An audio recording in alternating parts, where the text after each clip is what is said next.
Good morning, everybody. Thank you for being here. Mayor, thank you for having us here. Senator, thank you for being here. This morning I formally declared a state of emergency in anticipation of Hurricane Sandy, which is expected to be a severe and a potentially devastating storm that will hit New Jersey beginning Sunday night and be in full force by Monday. At this point in time, it's likely that Hurricane Sandy will make landfall late on Monday evening, bring with it accumulated rain, high winds, and shore erosion. First, we need to be able to make sure that we can mobilize every aspect of government, both state and local, as we're hit with these conditions. And so I've issued today mandatory evacuation for Sunday at 4 p.m. for the barrier islands from Sandy Hook south to Cape May. In Atlantic City, I've ordered that the casinos be evacuated no later than 4 p.m. on Sunday. To be able to assist and handle the New Jerseyans who need to evacuate and don't have a place to stay, the Commissioner of Human Services, Jennifer Velez, has been working with the counties to finalize their list of designated shelters.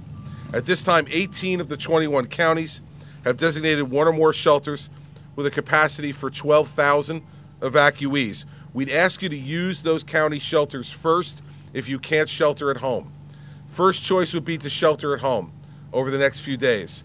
And for most folks, that's going to be able to be possible and will be the safest and best place for you to be. For those folks whose homes are threatened, we ask you first to use the county shelters as your shelter of first resort. Ocean County intends to open Brackman School on Monday at 6 a.m. for their shelter. The American Red Cross has been in touch with us. They're going to begin moving resources to Cape May's Upper Township Middle School this afternoon and Sunday morning, and will be fully set up by Sunday morning. The Woodbine Developmental Center will have resources in place Sunday to provide sheltering also for Cape May County residents. If required, there are 5 state locations that we can stand up with a capacity for another about 5,000 additional New Jerseyans under the auspices of the Office of Homeland Security and Preparedness. All 21 area agencies on aging for our seniors have disaster plans in place. We'll coordinate closely with the respective county OEMs. They're prepared to assist in evacuations, particularly around the coastline and on the Delaware Bay with the expected extreme storm surge on Monday night. The Salvation Army is stocked with food and water for potential distribution if it's needed, and they're stocking also mobile canteens in order to distribute water to impacted areas where folks cannot reach the Salvation Army centers. Red Cross is also stocked with food and water, partnering with the county OEMs as well. Community Food Bank of New Jersey has also stepped forward, both up in Hillside and here in Monmouth County, in order to be able to assist those who need help. In addition to mandatory evacuations, I've taken the following steps to make sure that all of us are prepared for the worst. In anticipation of potential flooding, we've taken action to mitigate the impact from the hurricane. We've already lowered the reservoirs at Woodcliff Lake, Charlotteburg, Wanaque, Boonton, and Lake Hopatcong, and are beginning pre-release at Pompton Lake today under the supervision of the Department of Environmental Protection and Commissioner Bob Martin. He's reached out to all mayors to let them know they should move forward and take steps to manage the impact of the storm by sweeping streets and cleaning the storm drains and basins and destagging rivers. Especially important for folks, a lot of people started to do their leaves already. A lot of towns have to push those leaves out into the street. We've been in touch with the mayors and the county officials. We need those streets cleaned. The more leaves that are not cleaned by the time the storm starts to hit tomorrow night, the more it'll clog the storm basins and the more flooding we're going to have and the impact it's going to have on homeowners. So there should be no excuse for the towns. They need to get those things up and get them done, bring people in to get that done in anticipation of the storm. State parks will also be closed by noontime tomorrow. Even if a camp doesn't appear to be directly impacted by the storm, we want to ensure we keep campers out of harm's way. You've seen we've had issues before with falling trees and resulting significant injury and death, and we don't want to have that again.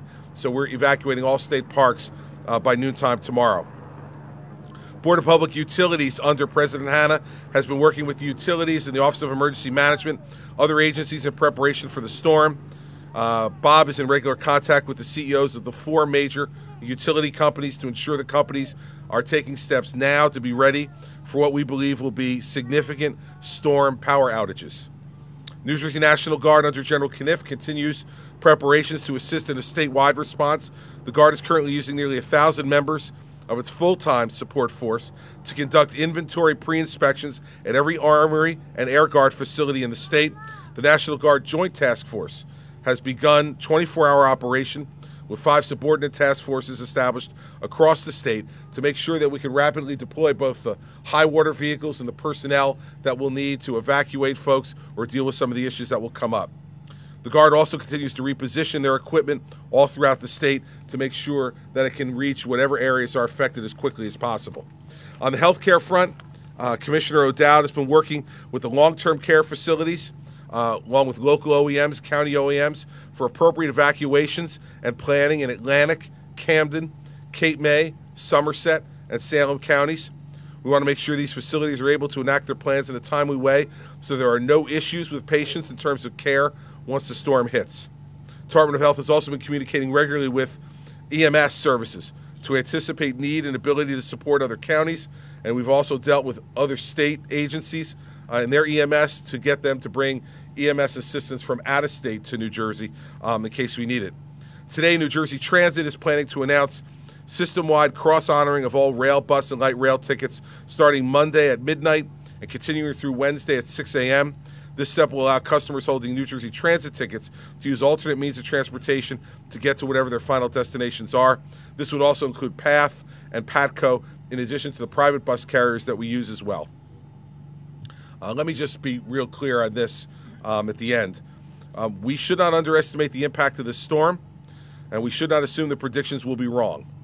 I know, I've lived here all my life too, and everyone's saying, crap, this isn't going to happen. You know, the weathermen always get it wrong, and we're just going to hang out and not really pay attention to this. Please don't. Okay, we have to be prepared for the worst here. I can be as cynical as any of you, but when the storm comes, if it's as bad as they're predicting it will be, you're going to wish you weren't as cynical as you might have otherwise been. So please, I'm not trying to be an alarmist here. I want everybody to be ready. I want your families to be safe, and I want us to be able to do our jobs the right way. The best way for you to do that is to keep your family safe, secure in the coming days. The best way to do it is to be prepared. Be prepared for all the eventualities that could happen.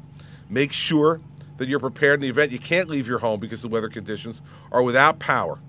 So make sure that you have everything in your home that you need to have in your home for a few days. Power companies have already said that if the storm hits in the magnitude it's talking about, that we could be without power for as much as 7 to 10 days. All the leaves are still on the trees.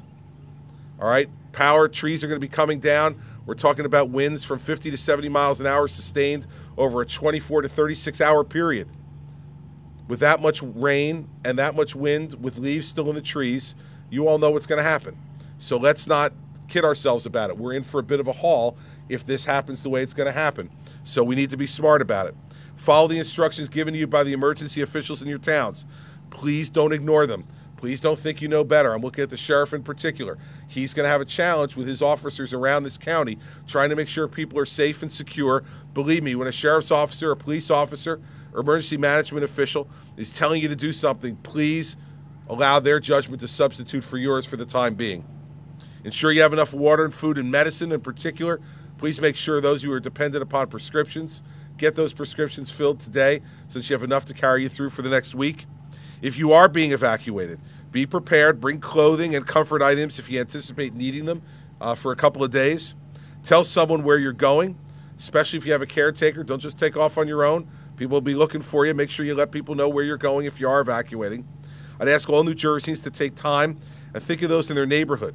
If you're not directly affected, but others are, please offer assistance. Offer to open up your homes. I know I don't need to remind New Jerseyans of this, but we really need to be helping each other during this period of time. Some of us will be more affected than others. We need to reach out to each other, not just depend on government, but be there for each other over the course of the next few days to provide shelter and comfort and food and water to those who may not be as well prepared as you are.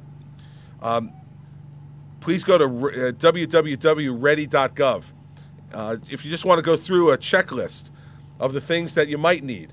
We all think that we kind of know, and we've been through this before, but it's not a bad idea if you have a couple of minutes to go through that checklist. It's right there on ready.gov for you to be able to go through it. Lastly, once this thing starts on Sunday night into Monday, do everybody a favor. Stay off the road. The roads are going to be blocked by falling trees, falling power lines potentially. All that lends to really dangerous condition for people to be driving around. Please only be in your cars if you absolutely have to be in your cars. Otherwise, the safest place for you to be for the overwhelming majority of New Jerseyans will be to be in your homes. It's not worth the risk to go out, and unless it's an emergency, I'd ask you to please stay off the roads. That will also help both the road crews who are trying to clear trees to be able to clear roadways, and also the utility crews who will want to get out to make sure that they can start to fix power lines that have gone down. Let me say one other thing about the power situation. Understand that this storm, unlike some of the other ones we've had, is forecast at least to be a slow-moving one. And so it's going to start Sunday night. It may last through to Tuesday. And so we can't have power crews go out until it's completely safe for them to go out. So I know if your power goes off on Monday in the morning, you'll be saying to yourself, where the hell's the power crew to get out here? Well, if it's still 50 to 70 mile an hour winds and it's still torrential rain, we cannot ask those people to go into harm's way and start climbing up on poles and touching electrical wires while it's still very dangerous for them to be out.